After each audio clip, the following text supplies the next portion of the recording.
কাতার বিশ্বকাপে ইতিহাস গড়া অ্যাটলাস লায়ন্সদের বিপক্ষে মাঠে নামার স্বপ্ন দেখছে বাংলাদেশ। মরক্কোর বিপক্ষে একটি প্রীতি ম্যাচ খেলার সম্ভাবনার দ্বার উন্মোচিত হয়েছে। মরক্কোর রাজধানী রাবাতে অবস্থিত royal Moroccan football federation RMFF পরিদর্শনে গিয়ে এই ঐতিহাসিক প্রস্তাবনা তুলে ধরেন বাংলাদেশের ক্রীড়া উপদেষ্টা আসিফ মাহমুদ সজীব ভুঁইয়া।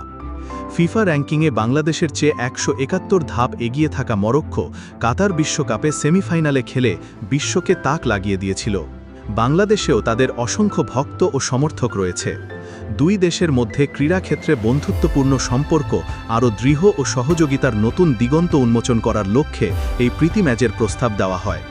প্রস্তাবটি মরক্কোর ফুটবল ফেডারেশনের পক্ষ থেকে ইতিবাচকভাবে গ্রহণ করা হয়েছে। আলোচনার সময় তারা কেবল প্রীতি ম্যাচেই সীমাবদ্ধ থাকেননি, বরং বাংলাদেশের ফুটবলের সার্বিক উন্নয়নেও সহযোগিতার হাত বাড়িয়ে দেওয়ার আগ্রহ প্রকাশ করেছে। এর মধ্যে রয়েছে কারিগরি সহায়তা, খেলোয়াড় ও কোচদের জন্য উচ্চমানের প্রশিক্ষণ এবং যৌথ কর্মসূচি প্রণয়নের মতো গুরুত্বপূর্ণ বিষয়গুলো। এই পরিদর্শন ও আলোচনাকে বাংলাদেশ ও মরক্কোর মধ্যে ফুটবলীয় সহযোগিতার একটি শক্তিশালী ভিত্তি হিসাবে দেখা হচ্ছে।